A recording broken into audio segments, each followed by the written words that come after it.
What's going on, people? Hey, listen, I delete these after they're made because what you're watching is me taping a podcast that gets launched later. So you get to watch it live, but it'll be deleted. So don't try to share the son of a gun.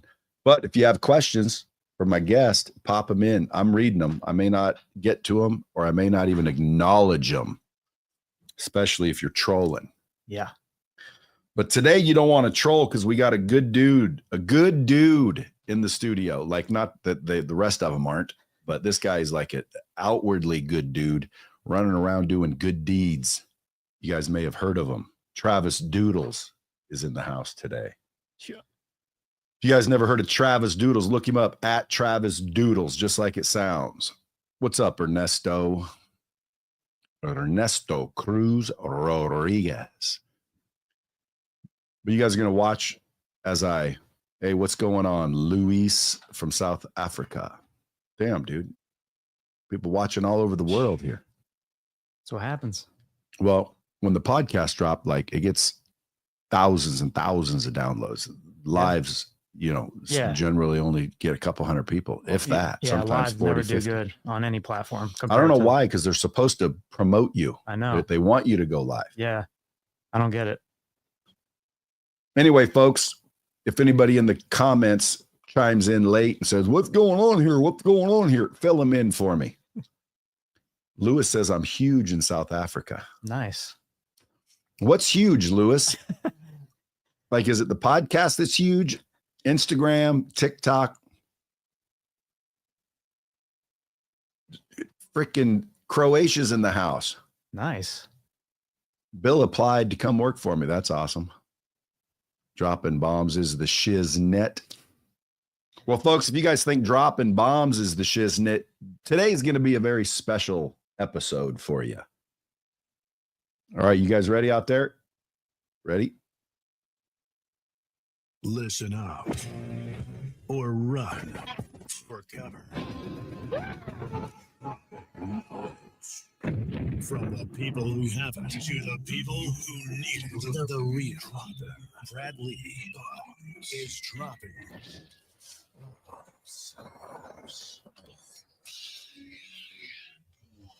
What it is, Brad Lee back again with another episode of Dropping Bombs today in the studio, folks. I got a real treat for you. A good dude all around, outwardly philanthropist, YouTuber, quite viral, I would say, and mainly for running around doing good deeds.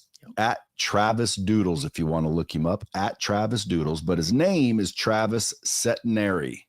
What's going down? How we doing, man? Thank you for having me. Welcome to the show. It's great to be here. Hey, for people that don't know who you are, where you live? So I live right outside of Tampa. Is that where you do most of your God's work? Yep. And you obviously are faith-based, so you believe it's God's work you're doing. I do.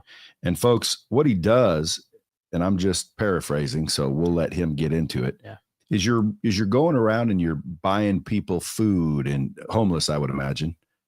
Everybody. It's actually a generosity ministry. So it started out buying people's gas, people's groceries, but then it kind of like escalated into a massive homeless ministry. But it's still like, I'll go to the grocery store. I don't care if you're Brad Lee, I'll buy your groceries. It's generosity ministry. I like that. Never heard that before. But one of the things I teach and preach about, because I don't think I teach anybody anything. I think I'm more of a preacher. Okay. Because I think I'm doing God's work as well. Right. I'm teaching people how to get out of the rat race and stop being freaking normal and below normal and average, really.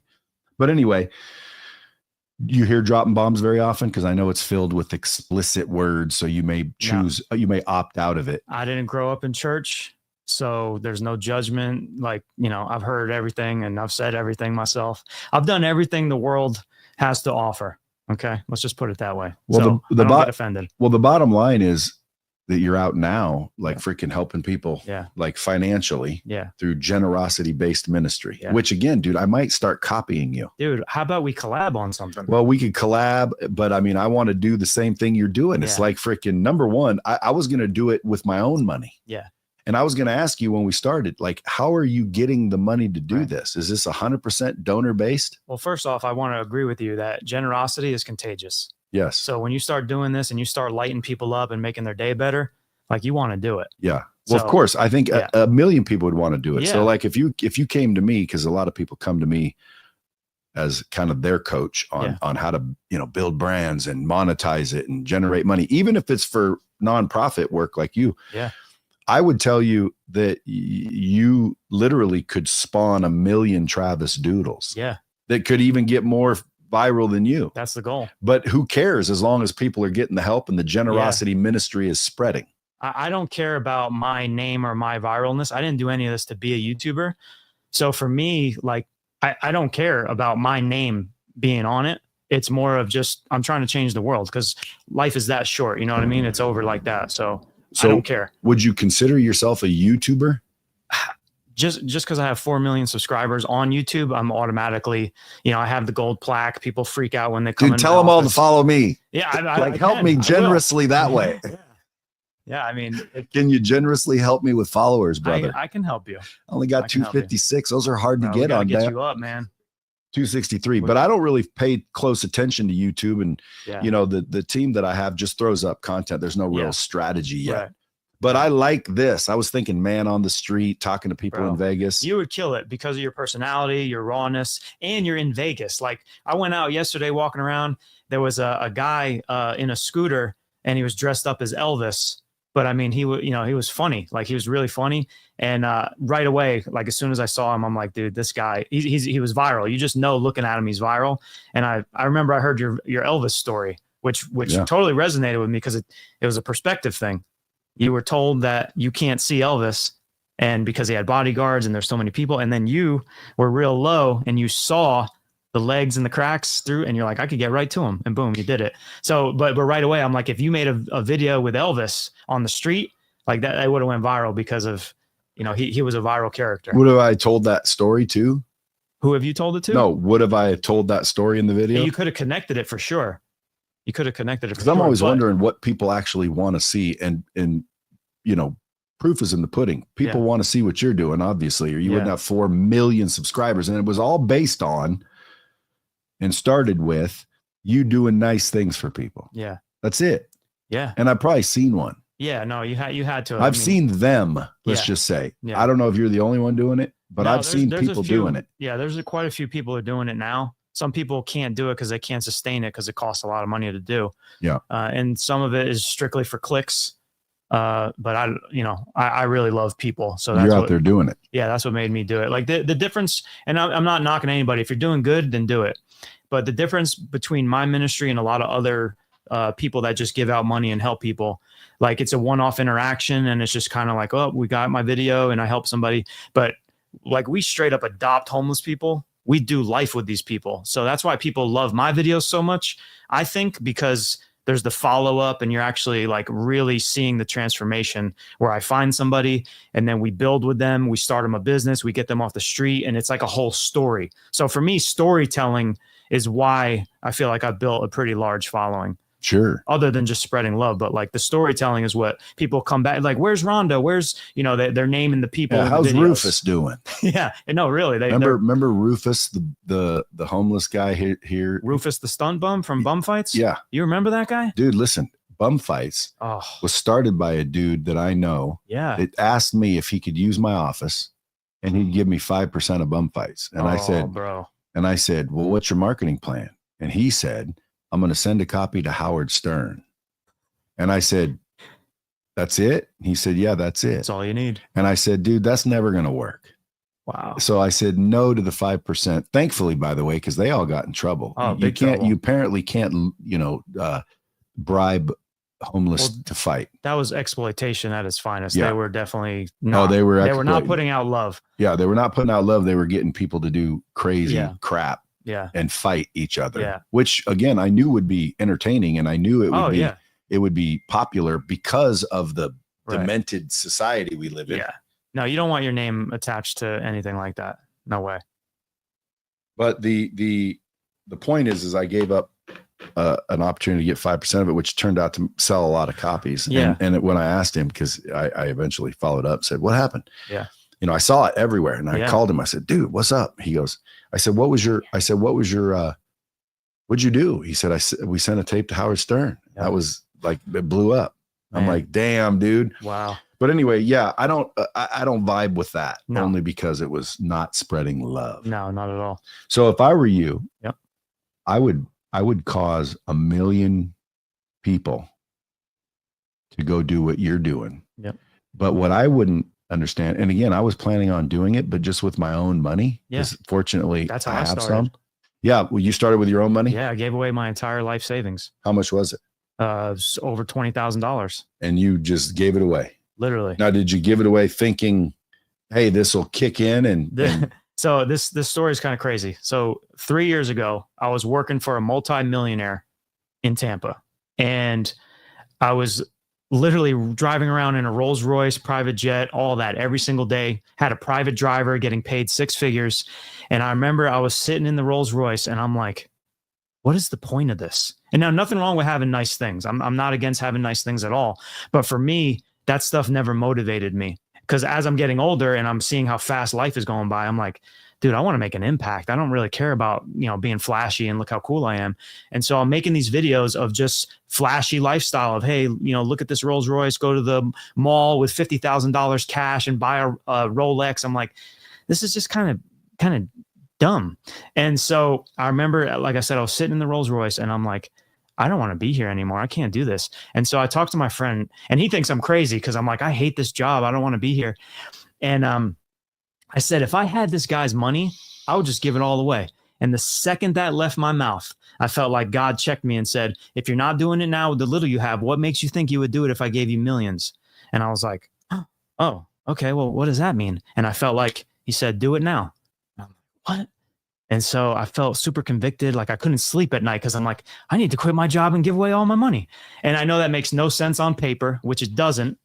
And so I talked to my wife and I'm like, hey, I have this crazy idea. I think I'm going to quit my job and give away all of our money. Now, mind you, I'm riding around in a Rolls Royce all day, private driver, getting paid more. But that was someone else's. No, it was. What were you driving? I was driving a Ford 2022 truck. Because when you get out of the Rolls, though, now you're driving what you drive. Right. But I don't care about any of that stuff to begin with. So, and your life savings was 20 G's. Yeah. The reason I pointed out is because, dude, it's not a lot. It's easy to give away 20 G's when you're driving around in a Rolls Royce. It's not hard to do at all because it's like, to them, it's like you giving away $2. Right. Exactly. So I was giving away, like I was giving where it hurt, And so I told my wife, I'm like, hey, I have this crazy idea. I think I'm going to quit my job and give away all of our money. And I think, I'm going through something. She's going to talk some sense into me. And she's like, you know what? If you feel like God's calling you to do that, I think you should do it. And I'm like, oh, okay. So I quit my job and then the journey began and I start going out to the streets and I'm giving away thousands of dollars a week to random strangers, buying people's gas, groceries, putting homeless people in motels. What was the average unit you were helping? It was when I first started out, I was kind of going crazy where it was random, where I'd give some random stranger a wad of $1,000. Then I'd give somebody $100, $200. It was always minimum $100 minimum. Except gas, like if you pay for their gas. No, I'd say, how much is your gas? And they'd say $20. And then I'd give them at least 100 or 200. And then they'd be like, what? So it definitely surprised them. This is right up my alley, Travis. No, I don't do that average stuff. Like and for me, that was a lot. So, that would be like you giving out thousands of dollars in a shot and people are like, oh my, it would blow their mind. Well, there's probably a ton of people listening to this that would love to be in the position you're in because to me, if you spent your own money, which you started with, I put my own money up, which again, and it was all you had, you said. Yeah, it was. Well, again, that's to me, the biggest, scariest part. Right. But for someone to say, oh, does anybody want to give me millions to give away? And then all of a sudden you have a slush fund of people just donating $1 million and you're now in the position to give it away. Yeah. Like that's a good position to be in. Yeah. I would love if everybody I was going to say, send him your donations so he can go out there and help more people. But now I'm trying to think, shit, maybe you send me your donations. Why? Well, because dude, I would love to be in that position. And I'll bet you there's 1 billion good people in the world that would also love it, but they don't know how to get those donations. They don't know how to and not only that, but are they willing to spend theirs first? Because I think that's what's blessed you. Yeah, no, it is. You reap what you sow. And in this life, everyone's trying to hold on to their time and their money. And I said, I'm going to radically give it away and try to make the world a better place. And, you know, and for God to say, hey, quit your job and give away all your money, I'm your provider. A lot of people would not answer that, but I walked out in obedience, and boom, he is the provider. But you also heard him. You're in tune. Yeah. You got to be connected. Yeah. Cause from what I hear, he whispers, he doesn't quite yell. Right. So He's like, a gentleman. if all of a sudden I heard a voice in my head say, give away everything you got and do the right thing and I'll take care of you. Yeah. Bro, no question. Right. But no one's yelling that to me. Matter Right. of fact, whoever's talking to me could be his arch enemy. Oh, Could be, whoever's telling me, they're saying, dude, you need to keep doing what you're doing. Yeah. And so I'm like, okay, but I don't know who's telling me that. Maybe it's Well, the wrong side. How'd you know it was God talking to you? so, you know, if you're told to quit your job and give away all your money and it's not from God, Sounds like Satan to me. well, the peace that I had. So I can't explain, like it's like the Bible talks about the peace of God that surpasses all understanding. I can't explain it to you. So you just you experienced it. I just knew, like, Yeah. the peace, because it wasn't like, man, how's this going to work out? It was literally like, God, you got me, and it was just a peace, man. I can't really explain it. Yeah. Well, I get it, dude. Yeah. And thank God you only had 20 G's. Well, well, Would have you made the same decision if you had 20 mil and you had to spend it all? honestly, I would, bro. If God tells me to do something, I'm always the guy that's crazy enough to do it. And so I don't care what it is. Because even when the money started coming in, crazy money, and for myself and for the ministry, I still gave it all away. What was the crazy money? How much was coming for in? me, it was crazy money. I didn't grow up with money. So, But when you uploaded these videos, you Yeah. had a plan to share it with the world, Well- what you were doing. well, here's what happened. I was actually running out of money. And I mean, I'm talking about, I was down to my last, and I was like, okay, I'm a videographer. I'm either going to be homeless or I'm going to have a really cool story to tell. I got to start documenting this, because I was off social media for like 8 years. Mm. I did a reality show with MTV back in 2012. They burned me really bad. And I said, I don't want anything to do with the entertainment industry or videos or anything. And I got off and I went back to cutting hair. And so when I was on my last couple dollars, I was like, well, I'm gonna video this, because I just want to look back on it and be like, all right, well, I'm either homeless or like this worked out. And so I start making these videos, and I meet this homeless guy at the park. His name's Mr. Bob. He's homeless and he has cancer. And I'm like, dude, this is a horrible situation. And he lost everything because of his medical bills. So Ooh. he's on Social Security, getting $1,000 a month. And he needed the first month, last month rent type of thing. Doesn't do drugs. He just needed a hand up. So I'm making these videos. Nothing's happening. But I met him, and I asked my very small audience. I said, hey, guys, this is Bob. He's homeless. He has cancer. You want to help me get him off the street? And I'm thinking a couple $100 will come in. We'll help him, get in a hotel room and then figure out a situation from there. Well, I hit publish. I wake up the next morning. Video has 20 million views. Holy moly. So it just instantly happened. So I'm like, whoa. So that video went viral. I put a donate button. Was it monetized? No, not You didn't yet. have No, ads not yet. on it? I wasn't a partner. No, I wasn't a partner yet. You don't have to be a partner. Well, I had nothing hooked up. No AdSense account, nothing. You just uploaded it and it Yeah, went. because nothing bang. was happening. Like, what? I didn't even, get They any. wouldn't have paid you that much. But, No. but ads might have. And Yeah. and you have the Well, kind of plus it was shorts. content that anyone will advertise on. Right. Some Well, people's content, like there's Well, when you certain talk about God, they get weird though. Like for example, I did a video with WWE, and then they like audited my account, and they were going to collab on the post, and then they're like, oh, there's too much God in here. See, this is what I don't understand. Like, does the owner of that company, is he an atheist? Is he I don't know. is he like, I mean, dude, it makes no sense. That Yeah. means somebody behind it, right? Like if I owned all the networks or the platforms, Yeah. and someone's talking about God, I'd be like, number one, rewarding it. bro. Why? Because that's spreading goodwill and The spreading agenda, love, man. as you say. But when the platforms and everybody don't like it to Yeah. where they suppress it and get rid of it, Yeah. dude, It's it wild. makes me question look the at the- leadership of those platforms. Look at the state of the world, though. You take God out of things. Yeah, and but then whose world is it, Travis? I mean, the agenda of the elite. Whose world is it? Whose world is it? Overall, I believe it's God's world, but If you're Satan's faith, got some. if you're faith based Yeah. and you've read the scripture, Right. well, then it clearly indicates that this is his domain, not his. His. Yeah. No, I agree with you. Yeah. there. So Yeah. you're He's- living in Satan's right, world, right. bro. So that's gonna be some opposition, you know.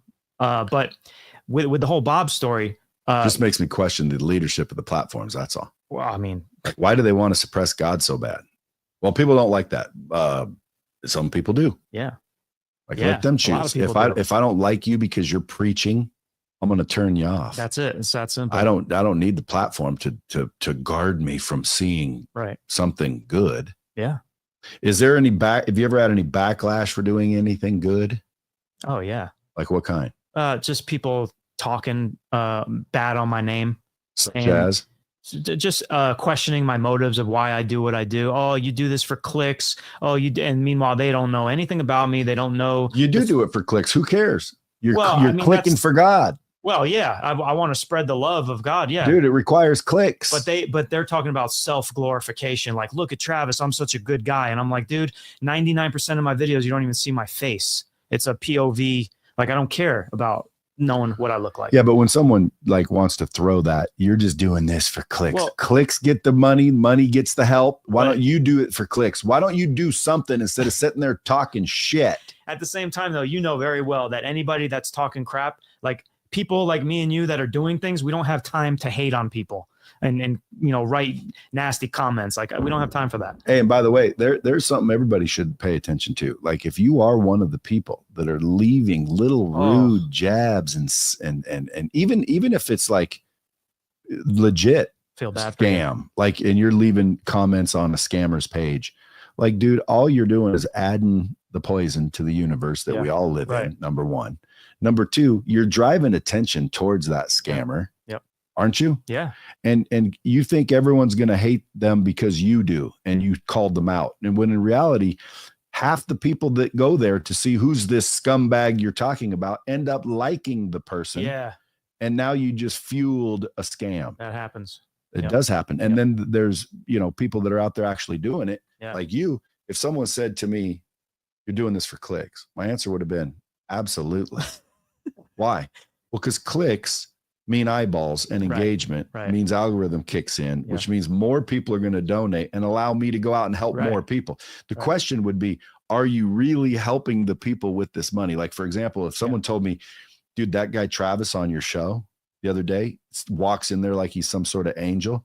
But dude, he got $9 million donated last year to spread the love, and he gave out $181,000 in love. Okay, and he made a bunch of videos, but he paid $8 million to have the video company make the videos. Now again, that is like, hey, wait a minute. No. But obviously that's not what you're doing. But people could do that. They could, yeah. And that's what you gotta worry about. There are that do, unfortunately. There really are. I know, but that's Yeah. what you got to worry about. Yeah. Otherwise, I'd say, dude, go make everybody a Travis Doodles. Yeah. Because I'd be one, but I'd be a good one. In Yeah. other words, if someone gave me $1 million to give away, Right. and I don't care if 1 million people gave me $1, Yeah. or one person gave me $1 million. It's amazing. If it came into my 501c3, Yeah. and that money is earmarked 100% for me just to give it away to nice people. Yep. It's my job to go out and give it away. Yeah. That would be an cool ass job. It's awesome, bro. Yeah. So like you're in a great position. Well, speaking of that, How much money do you get though? So here's the thing. Yeah, I'm gonna get into that for sure. Because people watching, I'm just joking. I don't Yeah. have time, but dude, No. I want you to go donate $5, go Yeah. donate $50. Well, with the Mr. Bob situation. So I asked my audience, I said, hey, do you want to help me get Bob off the street?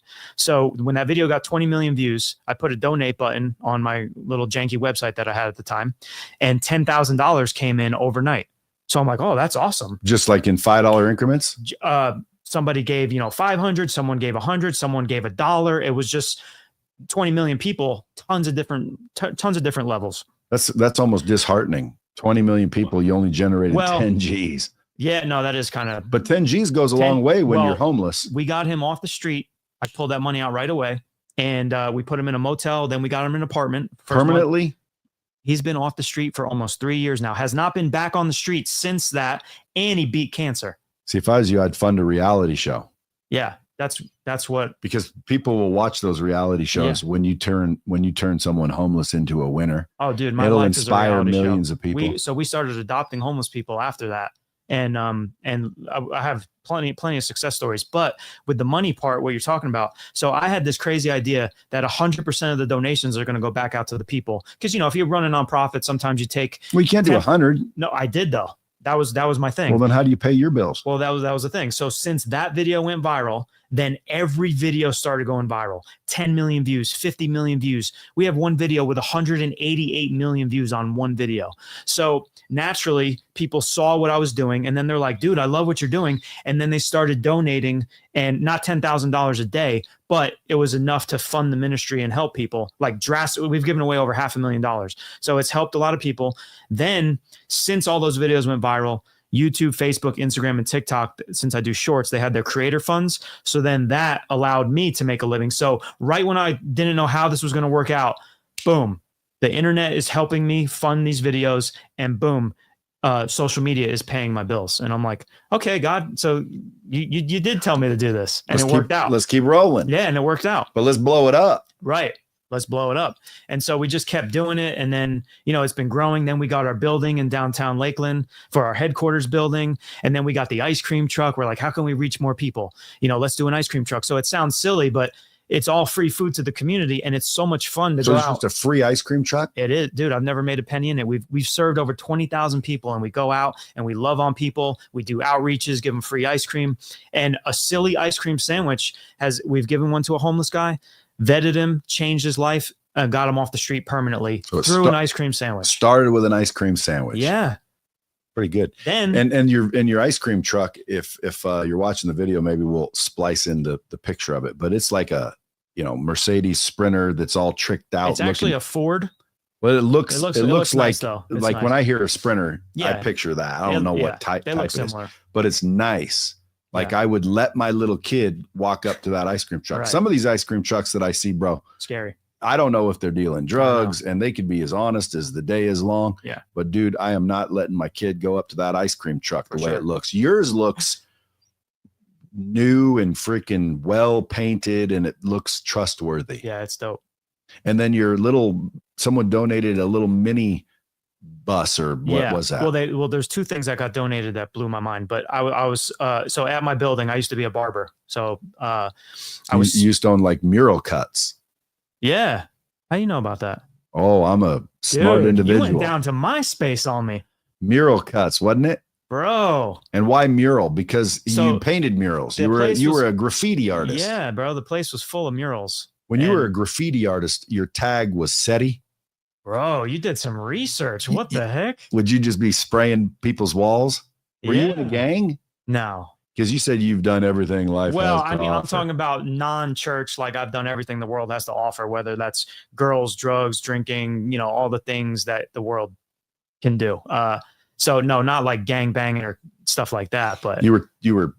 I did not grow up in church. Yeah. You were vandalizing for sure. Public property. Go to the train yard. I don't know. Yeah, I can talk about it now. Nobody's going to find it. And which, by the way, in my mind, I didn't mind graffiti artists. Yeah. Like artists. Good ones. Where when you got done, there was a mural there and it meant something to the neighborhood. Like, dude, those should just be allowed. Right.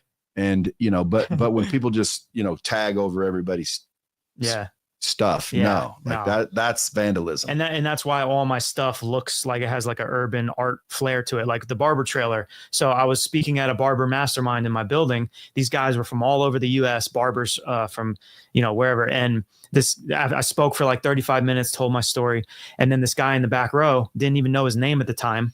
He stood up and he's like, "Hey man, God's telling me to give you a barber trailer." And I'm like, what? And I'm thinking in the church world, and this, unfortunately, sometimes you get a blessing and it's actually a curse. Like you get here's this trailer that's like a $20,000 trailer, but it needs $50,000 worth of work. And you're like, dude, that's not a blessing. Well, this guy, he drives it from Montana, and it is the most beautiful 2-chair barbershop with the beautiful mirrors with the glowing lights behind it, a bathroom, a sink. And I'm like, and he's like, design the wrap, I'll pay for it. And I'm like, there's no way. And so I go inside, it's nicer than a house. And I'm like, there is no way that you donated this. And I asked him, I said, dude, how much did this cost? And he's like, me and my dad, we built it out. It was about 70 grand. And I'm like, what? You're just giving it to me? And he's like, bro, I know that you're going to use it for good. And so bam, we started cutting people's hair for free, which I already had a free barbershop in my building, but now I use it as a food pantry. And now I have an actual mobile barbershop. So we're cutting people's hair, other barbers coming in to volunteer their time. We're helping people get jobs, transforming people, speaking life into people. And it's like, dude, it's just sometimes awesome. Sometimes a haircut changes lives. Come on, bro. You're super successful, and when you walk out that barber chair, you feel good. Well, not only do you feel good, but you look good. Yeah. I mean, there's some people that I've seen sit down. I mean, that's why makeovers. Do you film the haircut and the transformation? Oh, yeah. Yeah, because that would go viral. I mean, just the ugly duckling turns gorgeous videos go viral. Yeah, and then they get a job. So yeah, but this guy Kyle, now he's a good friend of mine. But he donated that trailer, and it's radically changed people's lives. It's been awesome. And see, dude, I want to do this, bro. Let's go. I don't have time, bro. You got to make time. Well, tell God to touch me like he did you. I got something for you. Right now, God tells me to just keep helping people like I'm helping people. Yeah. Which, by the way, the job angle, that may be why I brought you on the show. You never know. Yeah. Because the job angle, I mean, I have a program where I'm looking for bad ass salespeople, closers. Okay. If they're real closers. Yeah. And if they're real closers, well, then they've got the track record to prove it. Right. And unfortunately, a lot of people call that don't have the track record because they just claim to be badasses. They're not actually badasses. Yep. So unlike most companies that say, no, thanks, we're only looking for the badasses. Yeah. I thought to myself, kind of like you, I thought, well, hey, why don't I give them a training path that they can go through if they wish, and then give them the job if and when they're agreeing to learn everything I need them to know to be a badass. And then I'll give them the opportunity to demonstrate that they're a badass. So I'll give them the education and the opportunity. That'd be awesome. Well, that's what I do. Yeah. The only difference is I don't give it away. Why? Because, dude, I found that the first step in winning in life is to make a bet on yourself. Yep. And most people are afraid to do that. So to me, it's a filter. Yep. Like I can only help you if you're swimming towards me. Yeah. So at the end of the day, there's a financial filter. So it's not philanthropic. Now, once they go through the program and they go to work and do what they say they're going to do and what I taught them to do, well, then I'll give them their deposit, let's call it, back in the form of a bonus. So it is technically free, but it's not free up front. Gotcha. So that's why I can't help your homeless people because they ain't got the money to do it. Gotcha. But I might figure out something else because at the end of the day, I'm putting them in a position to receive commission. Dude, a homeless guy right now, if he had a cell phone, which they're not, I know, but they're not expensive. Right. If they had a cell phone and a little bit of training and the will to do it, because you can't teach somebody will. They got to have it. Right. So to me, it's like, give them a cell phone, teach them how to freaking close high ticket offers on the phone, and give them a job doing it. Yep. Where now they're making $10,000, $20,000, $30,000 a month. Homeless from 10, 20, 30,000 a month. Dude. And some of these guys are sharp. Bro, with no bills to start with. Yeah. They're homeless. Yeah. So all the money they make, and by the way, people say, well, how do they do it if they don't have a home? They just need a cell phone. Do it from under a bridge. Right. Do it from freaking the park where you sleep. Yeah. At the end of the day, are you willing to work? And to me, that's a filter of God's, because again, he provides worms for the birds. What will he provide for you, his child? Well, that makes sense, but he doesn't put the worm in the bird's mouth. Right.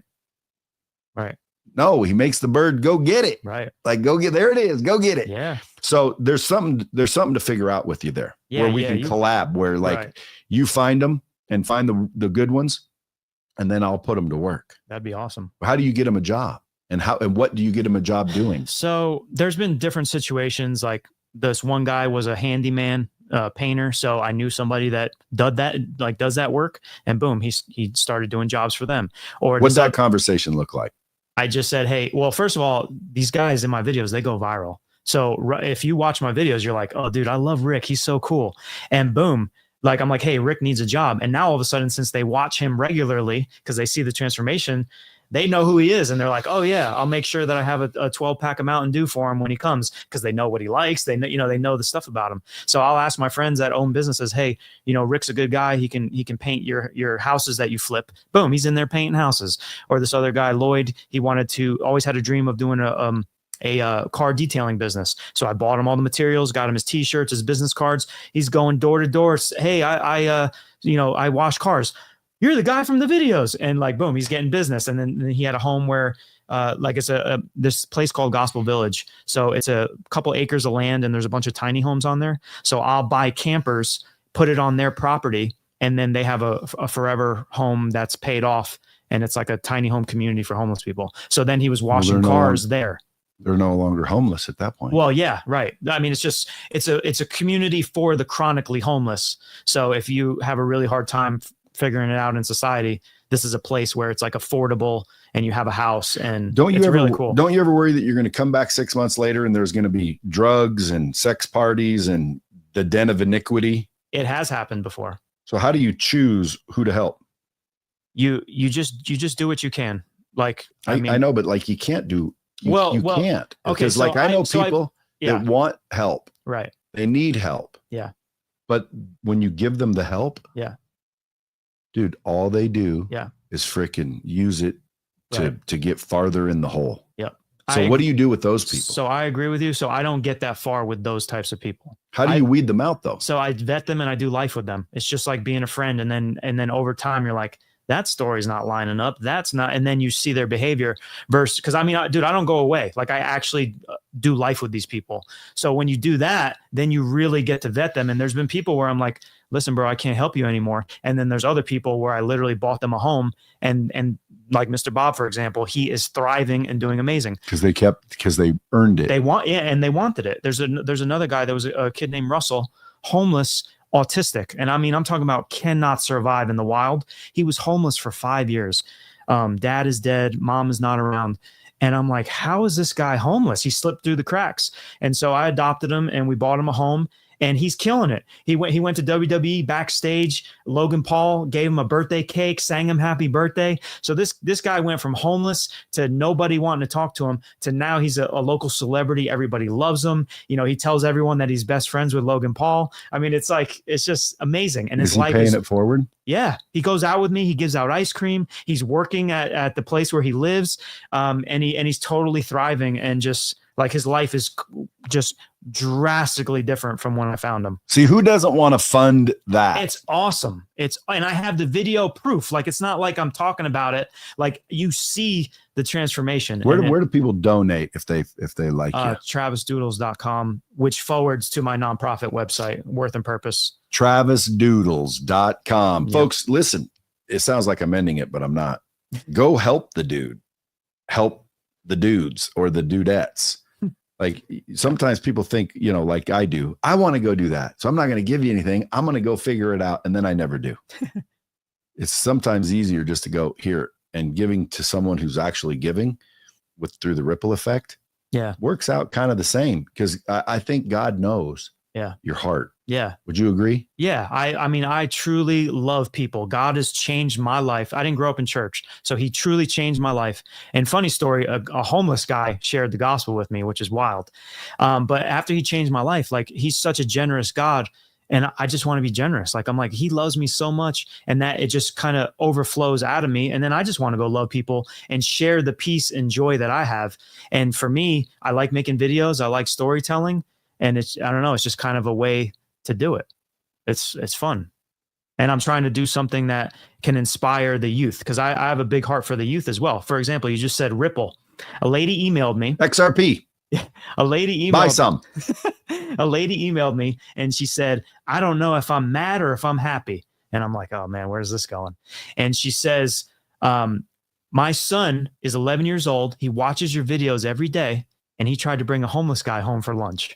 And I'm like, okay, that's extremely amazing and dangerous. But the fact that an 11-year-old, like, that was his heart, that's what he wanted to do, and he wants to change the world because of these videos, the ripple effect. And I'm over here like, when I was 11 years old, I was trying to figure out what Ninja Turtle I want to be. Like, that was, and this kid's literally bringing homeless people home because he watches these videos. And I'm like, don't you fear for liability though?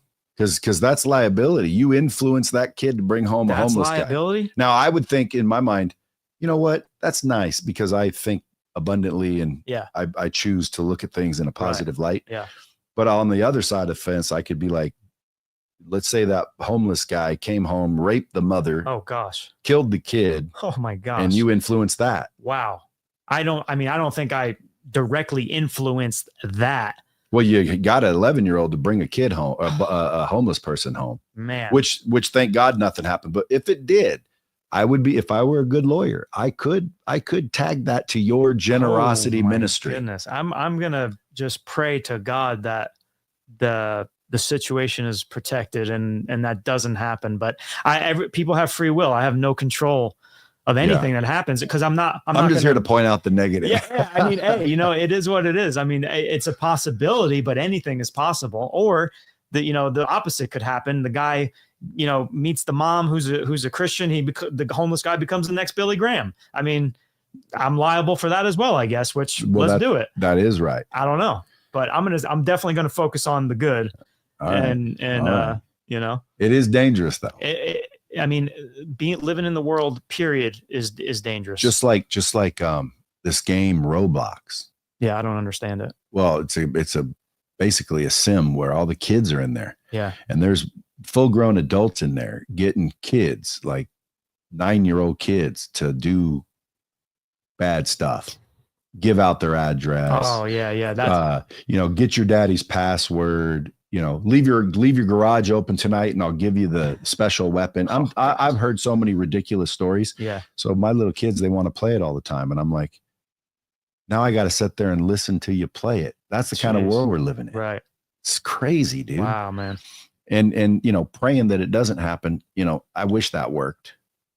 That's why I always have just some small reservations. Like, have you ever thought, like, why does God allow innocent children to be taken and abused? Yeah, because he is allowing it, isn't he? He's not doing it, right? But he is allowing it. He is allowing it.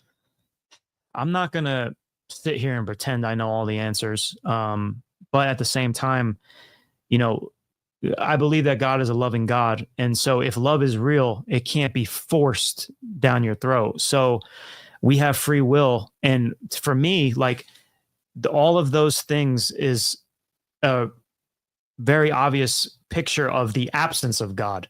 So when people are doing those things, like, we're not robots. So God can do anything, but I'm just saying, like, it's the free will thing where it's just a part I don't get. Yeah, I know. No, because you would think if you were an all powerful God, bam, the little children, the innocents. No, I get it. And I don't care if they're children or adult, the innocents would have a halo of protection of me. And no matter what, you're not hurting those people because I know them like inside and out type of thing, where it's like, hey, try as you may, but no weapon shall prosper. Yeah.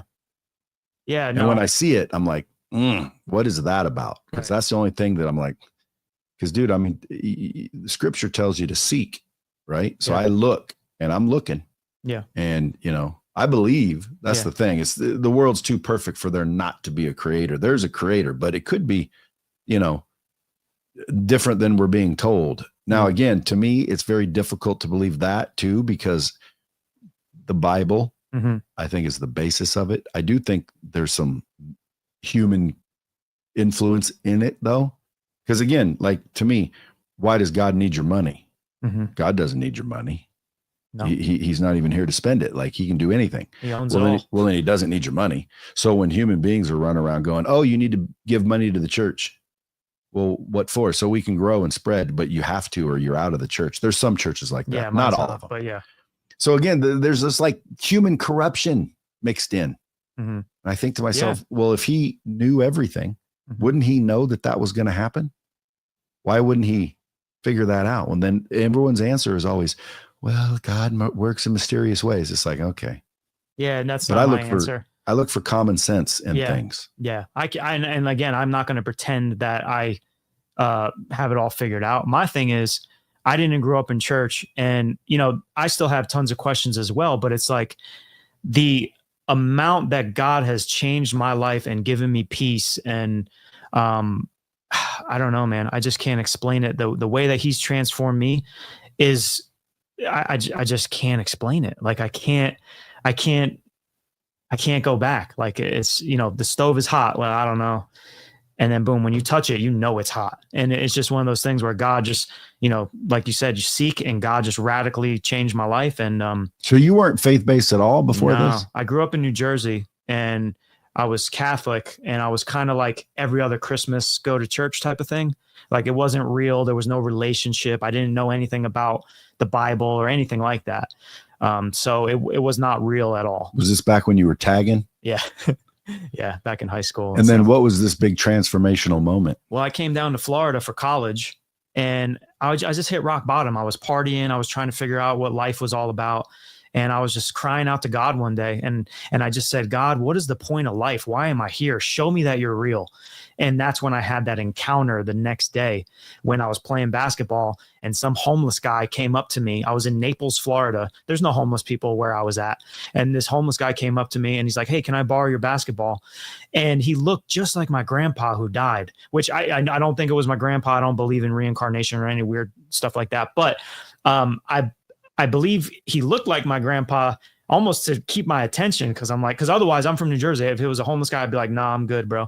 But he looked like my grandpa. So he kept my attention, and everything. He was just reading my mail. He's like, I remember when I was in college, I was an education major. I switched to business. That's what I did. He was like, I was so lost. I was partying. That's what I did. I was going to get shipped off to the army, but this one school accepted me. That's what happened to me. And then he's like, but Jesus changed my life. And I'm like, all right, whatever. And then I swear, dude, my cousin was with me. The guy was talking to me the whole time, didn't even pay attention to my cousin.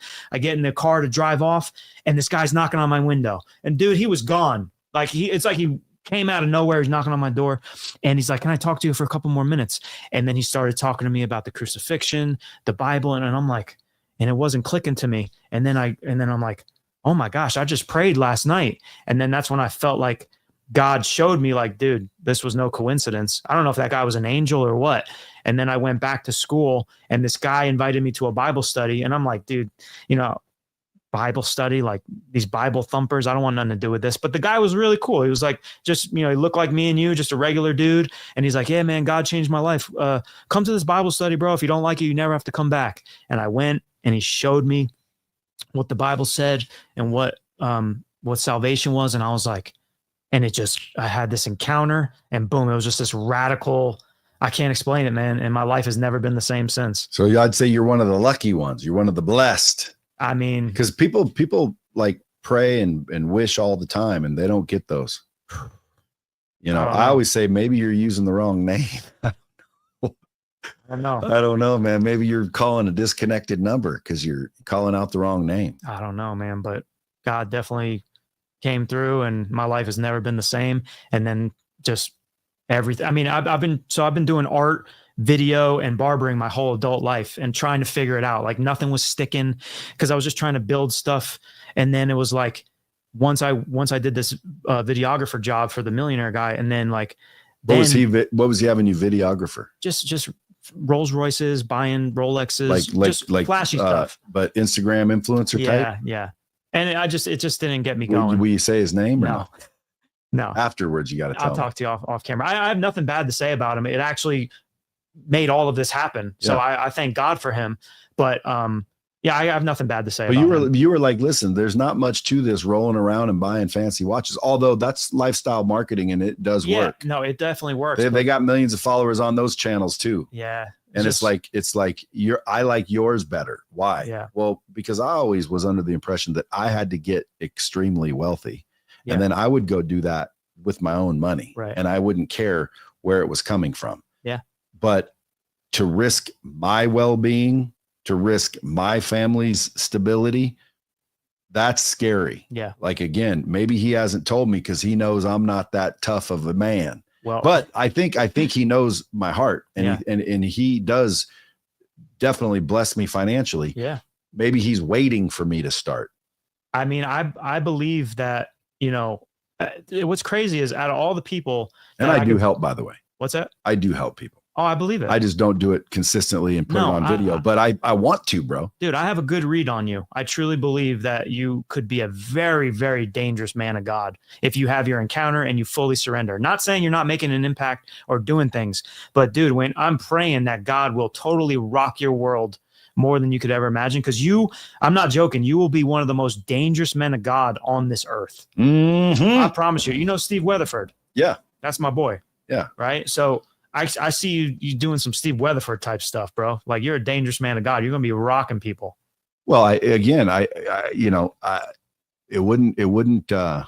wouldn't surprise me. Yeah, no, I know it. Like, you have all of the things that God can use you and change the world. Well, again, they're his things. Yeah. But he's given you them to manage. Well, maybe he can give me some discernment along the way, because it seems like people I help end up screwing me somehow. Yeah. Well, I mean, that's just part of it. Flawed humans mess up, but don't stop doing good, you know? But if I were to take my camera guy and say, hey, let's roll down and find some homeless people, which again, I can do, but I don't think a sandwich is going to really help them. Well, I think a job, a haircut, 2 weeks in a rental, like again, one night in a hotel, then the next night they're out.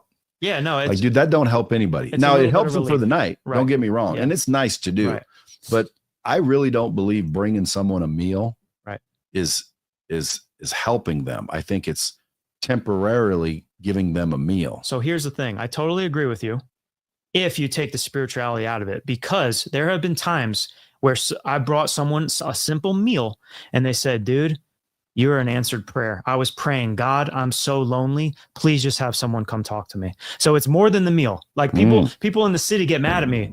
They're like, oh, hey, oh yeah, load it up, baby. Well, that's a good one to consider. Well, seriously though, because it's more than just feeding them. People in the city are like, why are you feeding people? They can go to the homeless shelter. And I'm like, it has nothing to do with the food. Actually, it's me going up to them, letting them know that they have worth and purpose, that they're loved, they're noticed, and I get to speak life into them. They're in a toxic culture. I've heard you over and over and over again, which I agree with every word you say, talking about mindset.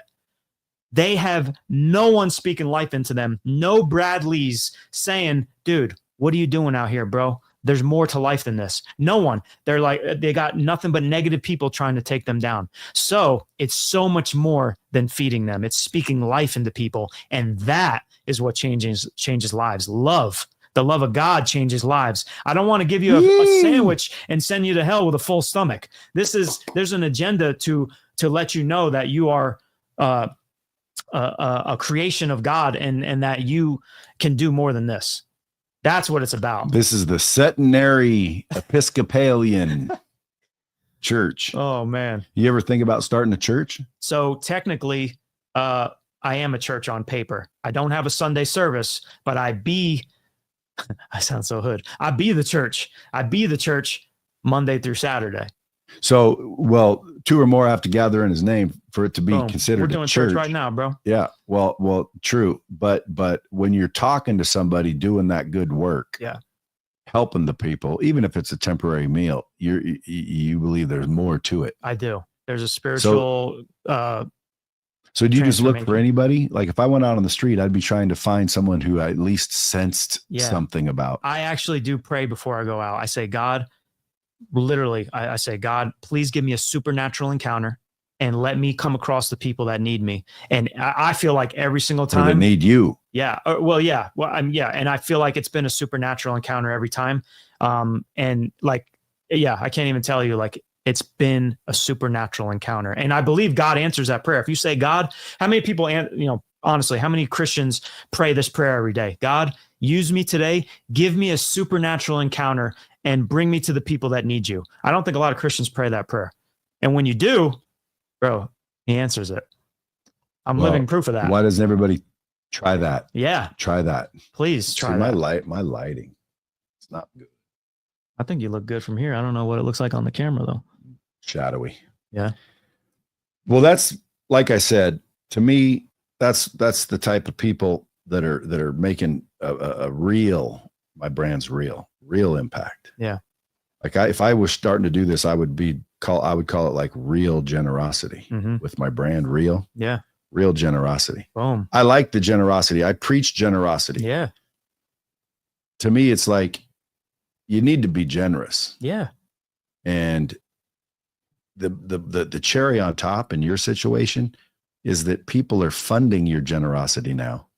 So you're like the steward of generosity. Now, again, I haven't done this. So send all the people that are thinking about helping, man, I'd help that. Like help him because he's out doing it. I'm talking about it. My GoFundMe or however you do it will fill up. And I'll be like, I gotta go out and give away this money. And then you'd find yourself where your discernment's not there. Right. Because I don't want to go give money to people that are just going to use it to get worse. Just because it's a good thing doesn't mean it's a God thing. I've learned that. So the thing is, it can become toxic charity. And I've been guilty of it because I have a big heart. And then as I've been doing this for years, my discernment is way stronger. And yes, so don't just go do it just to do it. Be strategic about it and make sure you're led, by God. I'm not going to go buy some homeless guy a camper that I met 5 minutes ago. That makes no sense.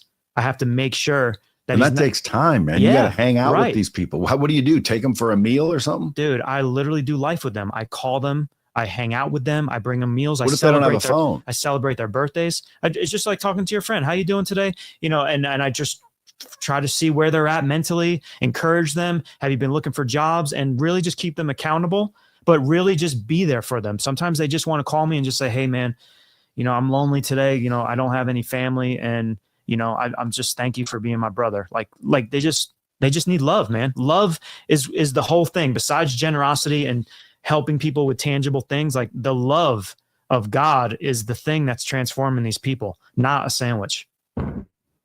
That's what I'm talking about, yeah, folks. Man, it's real. It really is. Interesting. So the number one lesson serving others has taught you about life. That is the purpose of life. Everybody's trying. So here, Brad, this is my takeaway on life. Everyone's trying to figure out their purpose, right? Like, what am I doing here? What's my purpose? I believe everybody has the same purpose, and that is love God, love people. That's it. Dropping bombs, you're speaking, your real estate, all these empires that you're building on this earth. That's not your purpose. That is the tool to fulfill your purpose. That's what I believe. My purpose, what I feel like my purpose is to get people out of the rat race. Yeah, that's amazing. But the ultimate purpose is love God, love people. But loving people, a part of that is getting them out of the rat race for sure, because that's a part of caring about people. You're like, dude, I don't want you to live this rat race life. Because dude, there's people out there right now with number one, salaried positions. Yeah. Which there's nothing wrong with salaried positions to pay bills, but why don't you have a part-time or a side hustle where you're in the position to receive commission? Right. Because you have to be. Right. Now, once they're in a position to receive commission, now they're going to need mindset, skill set, and habits. Yep. If they can master those things, number one, get in the position to receive commission. Yeah. Even if you're a salaried person, if you're salaried and you're listening to me right now, it's so easy to find something to sell part-time. You don't have to quit your salary. You don't have to take a big risk, but you get in a position to receive commission.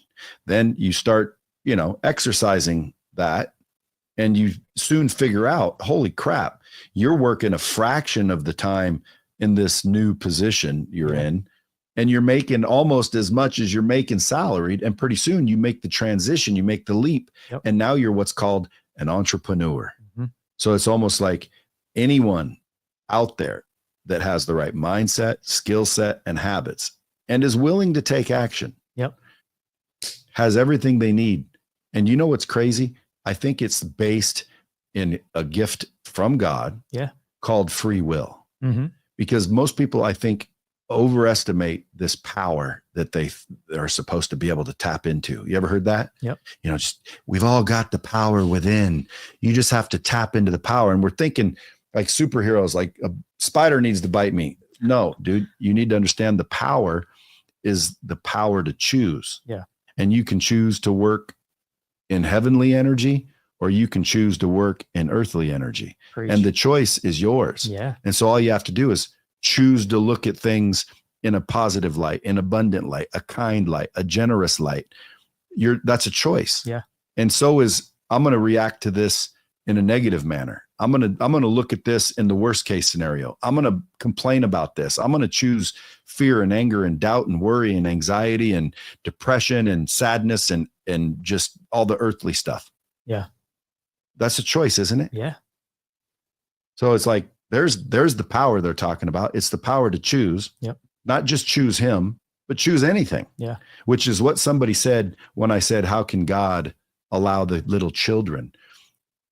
Their comment was, he gave us free will and he's not going to go back on his word. So you have the free will, right. and he's not there. Like you said, it's the absence of God doing it. It's not God doing right. it, which I never thought it was God doing it, but why would he allow it? Right. Well, that makes kind of good sense. If he promised someone free will and they want to use it that way, how can he take back his word? But you would think he'd protect the innocent. Like, I don't know, maybe that's a little bit of a flawed plan. If I ever meet God, I'm going to say, why didn't you just protect the innocent? And I'd love to hear the answer. The innocent. Yeah.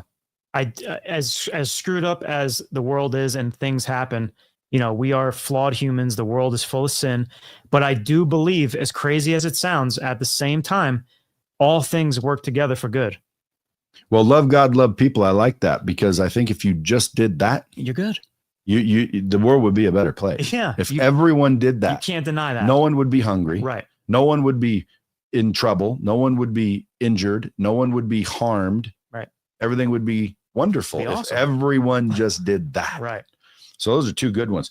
What about a personal struggle that you've kept private while promoting positivity? A personal struggle. Yeah, like you're out there promoting all this positivity. What privately are you dealing with that you don't look at in a positive light? Man, that's a good question. I feel like one of the main things that I have been struggling with is, this whole journey has been a roller coaster, and I started out super, super radical, faith and just going all in. And then as you go, I feel like I've had, some times where I struggle with my faith, not questioning God or anything, but just like, man, like doubting, like, how is this going to work? How is this going to keep going? How is this sustainable? And so I'm always talking about trust God. This is amazing. He's going to take care of you. And I fully believe that. But I have days where I do things and I'm being totally vulnerable and transparent, and Christians will destroy me for this, even though they struggle with it themselves. But sometimes I do things for God and not with God, if that makes sense. So I do it in my own power, where I just get really busy, and then I just don't fully rely on him. And then I know right away when I'm in that position, which is an alarm where it's like, nope, you're doing this, you're getting burnt out. You know that this is not God. This is you trying to do God's work. You need to do it with him as a partnership, not for him. And so I feel like one of my struggles is just being so busy and running 100 miles an hour and trying to change the world, and all these things keep adding to me. You just get really busy and distracted. It's all for him, but it's like, no, he's like, do it with me. I don't want this ministry to become an idol. I gave it to you because I trust you, and you're going to do it with me. Don't do it for me. And then you're not talking to me. And I'm like, oh, so it's just a busy thing, and everybody struggles with that, whether they admit it or not, but I'm just going to admit it. Is there any specific act of kindness you did that you regret or would approach differently, knowing what you know now?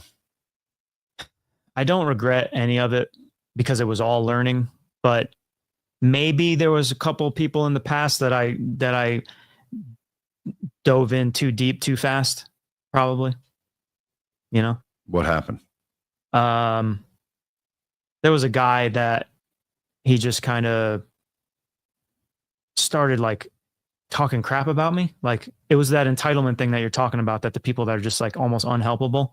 And he just kind of was talking bad about me and spreading dirt on my name, like I didn't really help him. But see, that's why but probably is what ultimately though. Stops me. Yeah. Because, dude, I've done that. I've helped people. Yeah. Like, personally, it's part of they weren't homeless, but I've helped a lot of people. Right. And it seems like those are always the ones that come back and then say you're a piece of crap. And, Right. they just start bombarding you. It's almost like they were plants. Yeah. Which I don't know. It's one of those things though, where, it's the same thing with like, I look at it like internet haters, like all these people that troll. Like it doesn't matter if that happened because I have an audience of one. So if someone, and he's the audience. So if someone is saying good things about me, Brad Lea, you're amazing, or Brad Lea, you're the worst person ever, both of them don't matter. It's literally noise, because that's not why I do it, or that's not what fuels me. So if I have an audience of one, if somebody burns me and talks crap about me, it doesn't matter. Like, yes, I'll learn from it and try to avoid that for next time. But like, if I have an audience of one, none of that stuff matters. Good, bad, whatever. I'm just going to learn from it and just keep moving forward. And don't let anybody ruin your good heart if they did you wrong. Like, that's just part of doing life and trying to help people. Yeah. One of the sayings I coined is specifically for when people get burned by friends, family, whoever. Yeah. I say, don't change the way you treat people. Right. Change the people you treat. Yeah. There's a bomb. I like that, bro. Drop it. Give myself a bomb. Give on it. that one. Give it, dude. I'll take it. So yeah, I mean, a lot of people are out there doing that. They'll change as human beings. They'll become less generous, less, loving. Yeah. Because of their scars and Right. the people that screwed them. Yeah.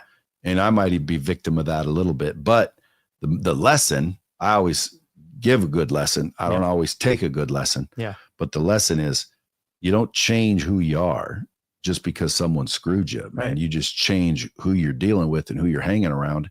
And sometimes that's difficult. Yeah, it is. So It's very difficult. you gotta ask for discernment, Yeah. a sense. Yep. You can sense these things. Yep. I think we all have a frequency about us. You know what's really interesting though? The more I've done ministry and the more times I've gotten burned, I'm like, man, this is so eye-opening to me, because of the fact that God is so good to me.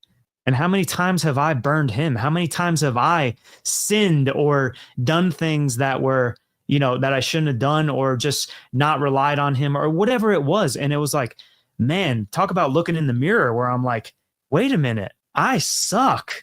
And it's like, only God makes me righteous and makes me, any type of good. So it's like, to me, it became like a direct reflection of, oh, wait a minute, this guy did this to me, but God, I'm sorry. Like, and so it kind of put a mirror on me as well. How strong is your faith now? It's so, here's the thing, man. Anytime I've ever doubted God, which is crazy, as a human, your brain can go here. Like, so if I'm like, God, how's this bill going to get paid? You heard a little bit about my story. God clearly shows up. So I had to forget every single good thing that he's ever done for me to feel like he's not going to come through this time. Like, it's crazy. So I say that my faith is at an all-time high, because I'm just like, God, you are so good. Look what you're doing. I'm on Brad Lea's podcast. Like, what the heck? Like, he's just doing things, and he's putting me before amazing leaders and people and powerful people. And I believe it's because I was faithful with the little that he keeps increasing what I'm doing. But my faith, I feel like nothing can stop me. Like, I know that God is for me. So what can be against me? That's how I'm feeling. So how much money do you raise every month to give away? And you're not giving away all of it, I hope. So, because you got to operate, dude. Yeah, I know. Well, but if you get to operate too, let's call it kingly. Yep. Now everyone's going to talk crap because Yep. most of the money goes to your Rolls Royce and your Yeah. fancy crap. I know. It's a weird little thing, but for me, so I'm still giving away all the donations, and then funding wise, so I've landed a couple brand deals with the haircutting company Wall, so that has helped me personally, and then I still get a little bit of money on social media, but my social media money has gone way down because the Shorts creator funds ran out. So I don't know how familiar you are with that, but I mean, tens of thousands of creators had to go get regular jobs and not do video anymore. So right now I'm pivoting to get into long form content. I'm hitting a lot of stages, sharing my story, speaking. Ty Lopez was here yesterday. There's a guy, Paul Getter, who's good friends with Ty, behind a lot of his success with marketing stuff. He's actually going to be partnering with me. He's a pastor, or putting me on stages. He's helping me get people in a room on kind of like high ticket mastermind type stuff. So my finances have been weird the past year. I've definitely been pivoting because I was so focused on helping people and building the ministry that kind of I don't want to say it all fell apart, but like I'm in a different place financially than I was, and now I'm pivoting. Feels like I'm starting from scratch, but have an amazing foundation. That's what it feels like. Maybe come out with a course on how to go viral on social media. There's a million different things that I could do. And merch, I'm walking into all of it. And I believe that the floodgates are about to open up, and then there's going to be more impact than ever before. Yeah. So there's people out there with courses on how to go viral. Yeah. You know, I would suggest it's how to go viral with impact, or how to go viral, and make an impact. Yeah. Yeah. Like, in other words, that whole, you're not just going viral, you're going viral and making an impact. Yeah. And that's what's going viral. Yeah. It's almost like people want good news. Yeah. People want kind acts and they want to see them. Yep. And there's a lot of people, clearly, if you have 4 million subscribers, I mean, in my opinion, I'm giving away gold to get rich all day long. I'm giving away entertainment and training, which is entertainment. Yep. But only a couple 100,000 people give a rat's ass, apparently. I don't know, bro. I think your time hasn't even come yet. I think you're just getting started. Well, that may be the case too. I believe that, bro. Yeah. Well, he's definitely biding his time. Yeah. Maybe I'm not prepared yet. He's preparing you, bro. It's all character building and getting you ready for the big time. Well, there is character building, and which you've been very successful. Well, not only that, but I think he's accomplished that. Like right now, I make the claim that I'm probably the most angelic human on earth. Yeah. Meaning, but I'm not. And now that I'm talking to you, I know I'm not, because I'm not outdoing. I'm not 100% sacrificed to whatever I think he wants. Well, other than, believing. Yeah. Because to me, I still have things I got to do for myself. Well, maybe that's what I got to get rid of. Because I could go out and help a lot more people than I do. Yeah. But I mean, at some point I'm thinking, well, at what point do you cross the line? And now you're a story. Brad, found God and gave away his wealth. And now he's like, struggling to stay alive. And no one is helping him because like at one point he was here when he was earthly, and then he went too far this way. And now he's broke all the time. No. Well, when you're broke, you can't help anybody. You can't even help yourself. Nope. Yeah.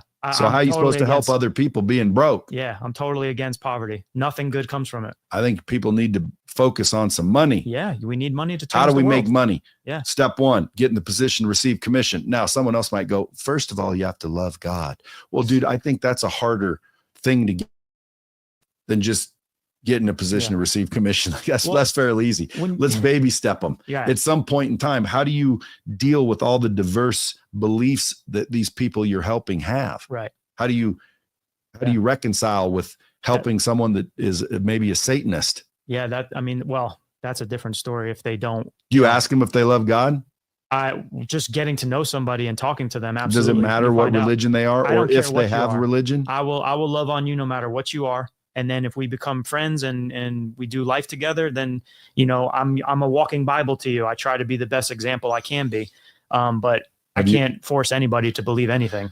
It's just my obligation to tell you and live it out. Yeah. But I can't force you to believe anything. I use ChatGPT a lot, and I've been asking it, like, out of all the religions, which one's most likely to be true? Christianity, it says. Yeah. Based on the evidence. But if you ask what percentage, like Ty did yesterday, it said 55% likely. Well, that's like flipping a coin. Based on all the historical evidence, out of all the religions, it's most likely the one to be true. Right. However, if you just ask it plainly, but how likely is any religion to be true? It was only 55% likely. Yeah. I'm like, I'd say I'd want to keep asking questions about that. Yeah. And what if you die and you find out all that was for nothing? And my answer is, well, then, dude, you lived a great life and you helped a lot of people, and there's nothing wrong with that. I'd have no regrets. It's not like, dang it, if I knew it wasn't true, I could be raping and pillaging and running around the country killing people and, having my way in the world. Well, dude, that would not be a good thing. Yeah. Like, I wouldn't be able to sleep well. No. I don't want to harm anyone. No. I literally want everyone to be better. Right. Better off. Yeah. Better physically, better spiritually, better mentally, Yeah. better financially. Right. And it's crazy, but I think the way to do it, and you should maybe consider this and start getting your students, or whatever they're called, Disciples. yeah, your chosen blessings, to get them into the sales world. Yeah.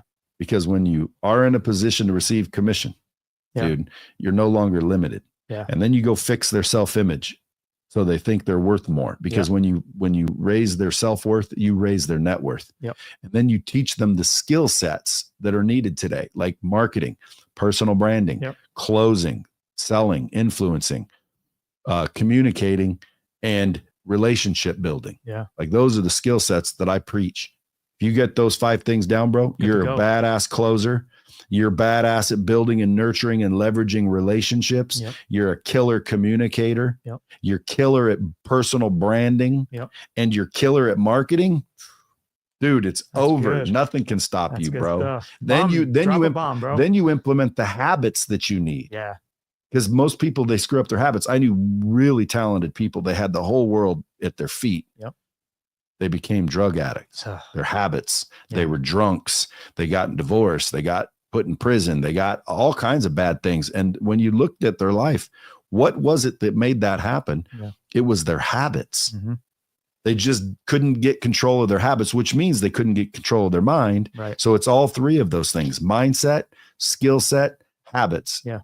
Focus on those, you can crush it. Yeah. So as you're blessing these people on the street, it's almost like, hey, put together an education for them that they go through.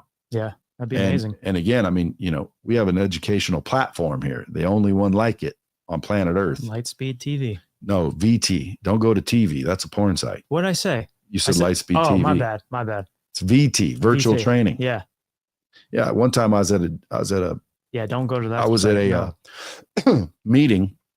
There was probably 30, 40 big wigs in the room. I'm showing the whole group Lightspeed. Gosh. And I fat finger VT, and I accidentally typed TV and hit hit enter. Man. And it was on the big screen. Oh, and man. I realized Wrong site. Lightspeed TV is not where I want them to go. I didn't mean to plug that. But anyway, Yeah. dude, I appreciate you coming in. Yeah. I hope, Can I ask you a question? Yeah. So I know we were talking about faith and stuff. Do you believe in prophecy? Prophecy? Yeah. Yeah. Yeah. You got something prophetic for me? I do, bro.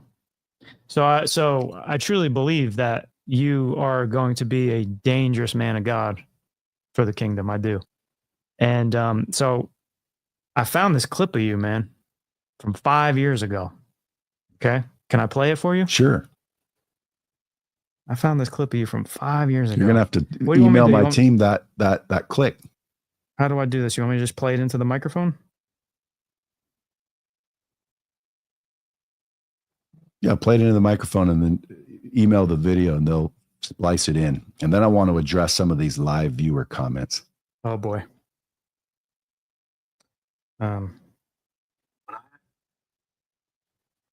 Okay, so dude, I found this clip of you, and bro, I wasn't looking for it. I found it. It's from 5 years ago, and I was like, okay. What's it say? When I have enough to give anyone a lot of money and change life, like I want to be able to be so rich I can pass out $1 million a day. I just go live and run into humans. And if those humans are good humans, I'm going to bless them financially. Yeah. Bro. That's what I've been wanting to do forever. I just can't get the really rich part down. Dude, are you kidding me? You killing it.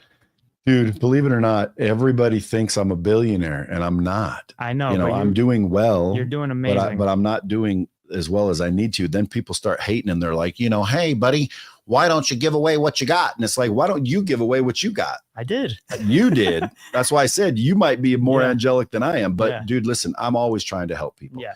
Some of these calls or some of these comments, for example. So like intentional influences, Brad, stop bait and switching job interviews with sales calls. That's some loser shit. I hope he's still listening though, because what people don't realize is this. Number one, it's not a bait and switch, right? Think about it. Yeah. I need top sales closers. Right. I advertise for top sales closers. Mhm. The top sales closers that I'm looking for, there is no bait and switch. I'll hire you tomorrow. Right. I need them, a bunch of them, Yep. but they have to be demonstrated. Right. They have to have proof of it. Yeah. So normally when people call in for the job, they feel bait and switched. Why?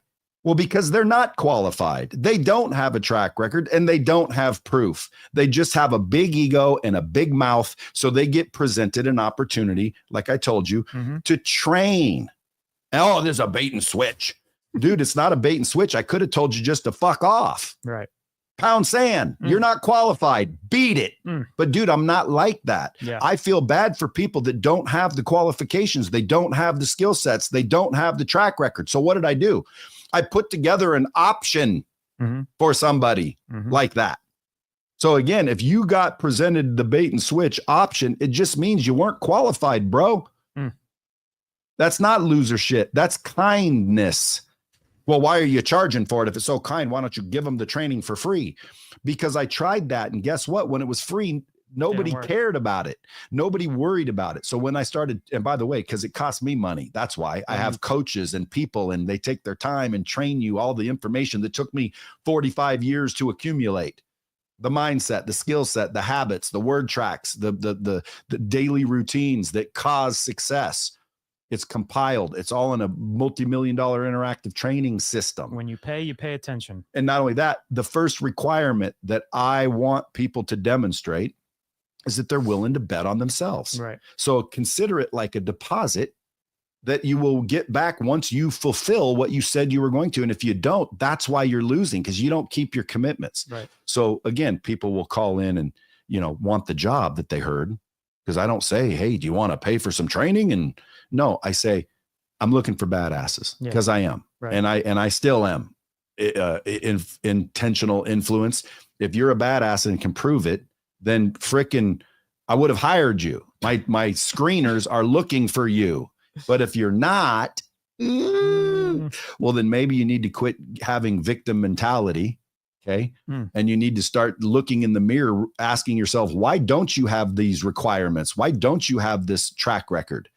And the answer is because you've never really humbled yourself and said, hey, you know what? Let me learn. Let me go through the work. Let me get the track record to where I'm really who he's looking for. Because I'm looking for badasses. Mm-hmm. They've made $300,000+ a year. Like, that's the minimum. If you haven't made $300,000 a year and you claim you're good at sales, you're not. How do I know? Because you haven't made $300,000. Anyone that's really good at sales, marketing, personal branding, communication, and relationships, they're way past 300 grand, bub. So if you're not, quit questioning the shit and just go do it. It's just like if I said this, Travis, what if I told you this? Give me $5,000, but don't give it to me. Just keep it in your bank account. Open a separate bank account, transfer $5,000 in there. If you do that and do what I tell you for the next 6 months, you'll have $50,000 in there. Is there a risk to that? There's no risk. No. Why? Because it's in your bank account. The only difference is it's going in mine. Right. Why? Well, because, dude, A, it costs time and money and it's worth it, number one. But number two, I want to see you bet on yourself, bro. If you can't bet on yourself financially, you're probably not ready to help. Yeah.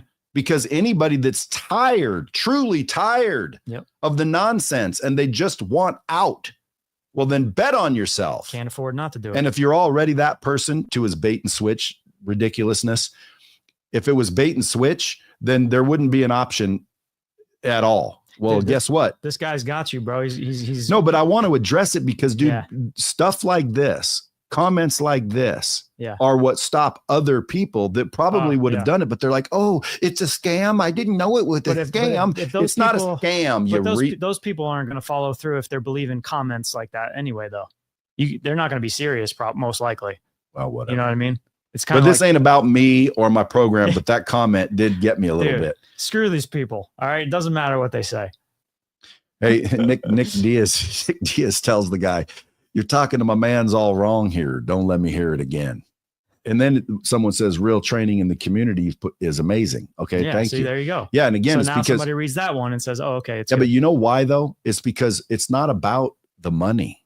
Yeah. That's the filter. It's about, is your mindset right? Mhm. Do you have the right perspective in life? Yeah. Are you operating in the right energy? Yeah. And are you in the position to receive commission? Yeah. Because again, a lot of people go, well, what do I need to do? I need to sell some. Oh, I'm not a salesman. You can be. Well, I don't want to be. Well, again, I can't help everybody. I can Yeah. only help the people that want to help themselves. Sound familiar? Yeah. Who else says that? See? Well, maybe that's that. But anyway. Well, Brad, I wanted to ask you a question. One more only because we're live also. Yeah. And then it's back to you permanently. Yeah. Holly Hudson Edwards said earlier, she did the deal. She put a deposit, but now she's changed her mind. And then she just reminded me, I do not think you're a scam. I just want to do something else, which again, Holly, this goes out to you. If you want to bail. Okay. Boom. I'll refund you your deposit. Cause again, it's not about that. But one time I chat GPT'd, people say, you're saying this all the time now. That's because I think it's powerful. Mm-hmm. If you were the devil, how would you stop me from being successful? Yep. And one was fill my mind with doubt and fear. Yep. Number 2, instant gratification. Number 3, negative influence. Number 4, victim mentality. Number 5, stay comfortable. Number 6, don't take action. Number 7, erode your confidence. Number 8, look externally instead of internally. Number 9, poor habits, especially health. And number 10, remove your sense of urgency. Yep. So again, whenever you pulled the trigger like you did, it sounds like you pulled the trigger and now you're second guessing. I want to do something else. Guys, it is what it is. Do what you feel. But here's what I would recommend for people in life. Okay. There's resistance towards the good. If you ask me, there's a book out there called the War of Art. Mm-hmm. The War of Art. Have you ever read it? I have heard of it. Stephen Pressfield. Yep. And it basically talks about that. The thing that makes her want to switch and not do it is why she should. Mm. It's the stuff that gives you resistance, and your subconscious is saying, don't do it. Don't do it. Someone's whispering, it's too risky. He's a scam. He's a scam. It's not that easy. Don't do it. Don't do it. Change your mind. Change your mind. Sometimes that's the opposite side trying to get you to change the decision that you made that would have changed everything. But now you're being influenced and pulled out because they know that you've made the decision. So now if you continue that path, you're going to end up successful. Yep. So let me do everything I can. Let me get her to change her mind. Let me get her to rethink what she chose, because something made you choose it. So at the end of the day, if you want out, then get out. We don't have contracts locking you in, and I'd be happy to let you out. But if I were you, I would not do it. Period. Anyway, back to Travis. That's who's on the podcast today. Man. This is why I don't bring in the live callers, because next people are asking me questions, and it's like, wait a minute, we got a guest here, folks. I want to ask you questions, and the final question I want to ask you is this: what do you see this going to? Like, eventually, don't you want to be rich and wealthy too? Do you want the donations to mount up and you give all that away, but you want your viral videos and your brand deals and your for profit to get big too, right? Yeah, I would definitely like to be more stable financially, and then just keep growing. And I want to give away, as much money as possible. Like, even when I was making good money online, I gave away 66% of my income. Why 66? Well, that's what it averaged out to when I did my taxes, and I saw how much money I gave away on top of the $500,000 in donations. I gave away 66% of my income, because basically I made this and then I gave away 66%.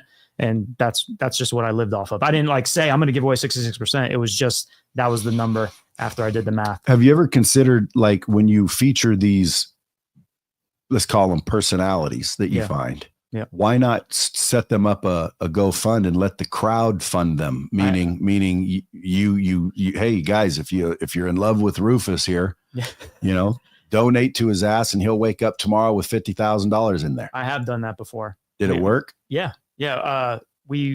we haven't raised 50,000, but we raised $26,000 one time and remodeled this lady's entire home, which was awesome.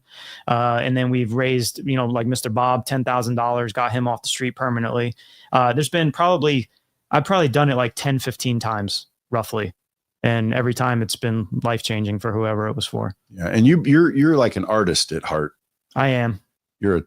I've always been an entrepreneur though, but like I'm more the artist. But you're a painter. Yeah. Murals. It's painting. not just tag. It's not just graffiti. No.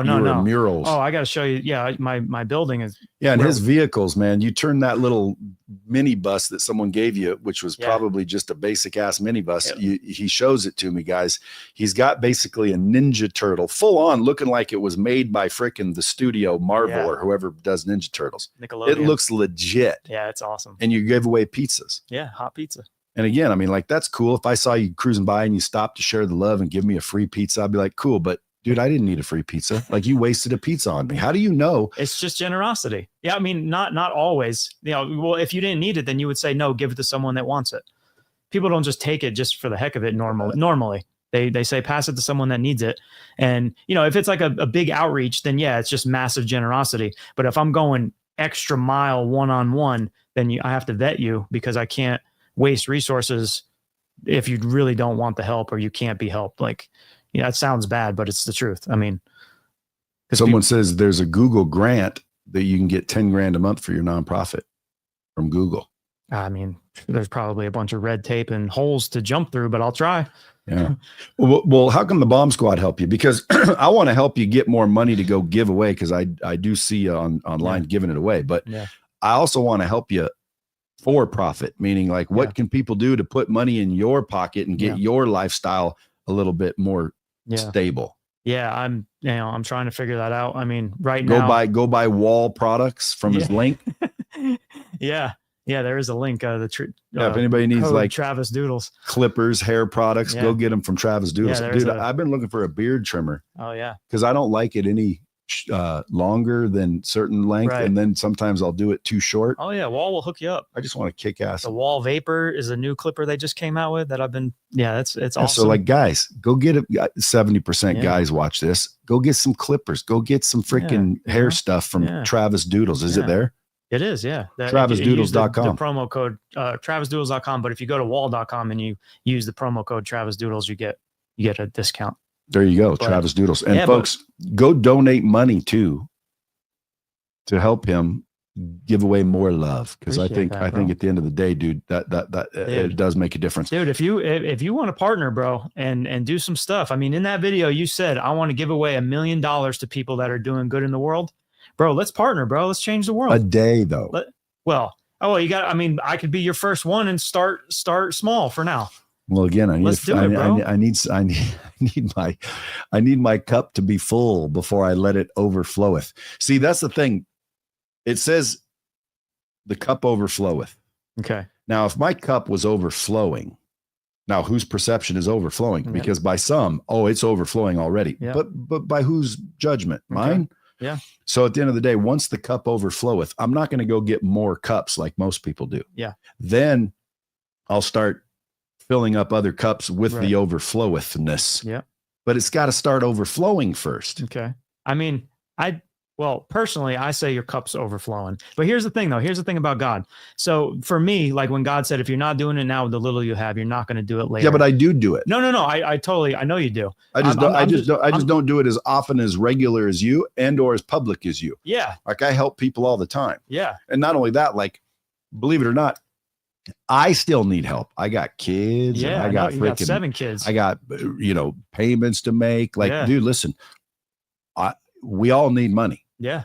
Sometimes I'll be like, hey, you ever heard of the charity? It's called Brad Lee. I could use some help. Yeah. People just assume, he makes millions of dollars. It's all for he's got more money than he knows what to do with. No, I don't. I don't have enough money. I need more of it. Not just for me, but for my work. Well, I don't specifically need your money because God is going to provide. He's going to do his thing.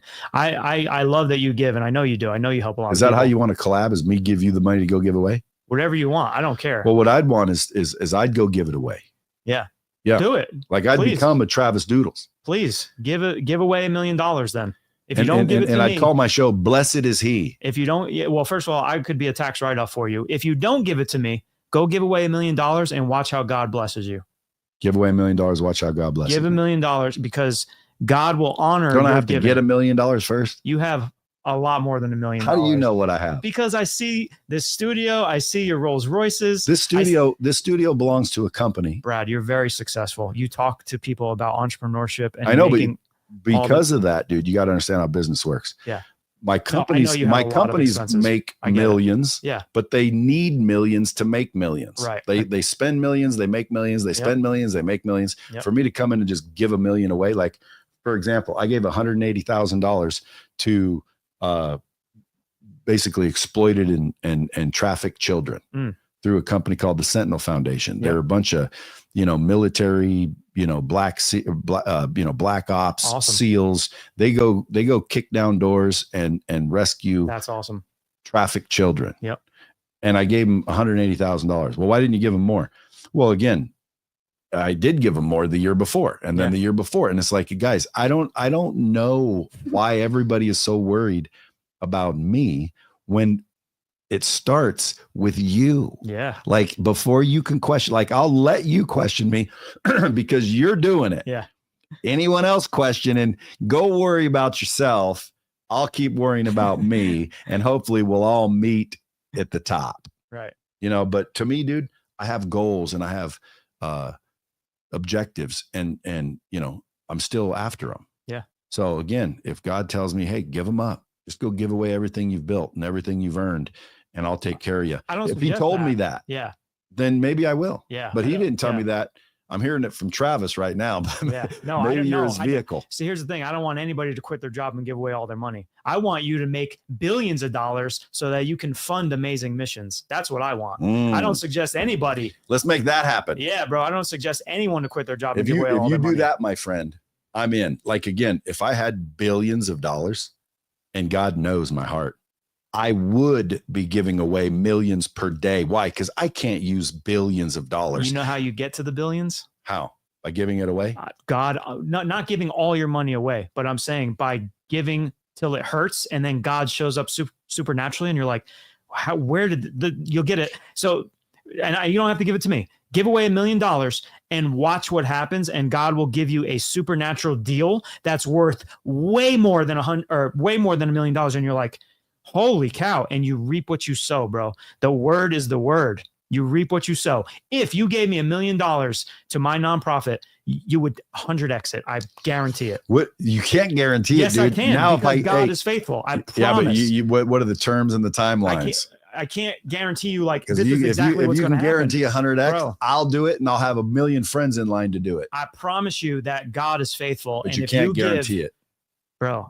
I don't know anyone that has given that did not like see some type of multiplication. It's literally biblical. Let's talk later about it. Yeah. Because if you can guarantee it, dude, I got a whole line of people that'll hand you $1 million. I can't physically guarantee it, but the Bible has never been void with generosity or anything. But like I promise you that the people that are the most rich in this world, they are generous people. And not saying you're not generous. I'm saying I would disagree with that. Well, I'm talking about godly people that money just magnifies who you are. You know that. Yes. All it does is just but there's a lot of people with a lot of money stacked up, Yeah, and no, they got it from ill-gotten gains. I'm not. And they're out there screwing Not in people. the world. I'm talking but there's about a lot of kingdom people. Yeah, Kingdom money. But there's a lot of there's also agnostic people that have accumulated wealth without screwing anybody. So there's all types of people out there. Yeah. The question I have is like, as a humanity, how come we can't figure out how to make sure that there's no homelessness and there's no freaking hunger and there's no freaking child abuse and there's none of this nonsense? Well, again, dude, the only way to do that would be to literally communicate and become united. Yep. And that's the problem. Through the love of God. Obviously. But my point is like, that is a hard mission. Yeah. Like, dude, how do you get everybody singing from the same sheet of music? Because then there would be no homelessness. There would be no problems. Super hard. But again, I don't know if it's a realistic thing. And it was, in my mind, by design. Well, I'm going to change the world the best I can. Well, I'm going to join you, brother. Folks, Let's go. Go follow this dude. If you haven't followed him already, at Travis Doodles, all over social media. Go subscribe to his YouTube channel. Watch all the things he's doing for people. Form your own judgment. And whatever you do, until next time, keep it real. Thanks, bro.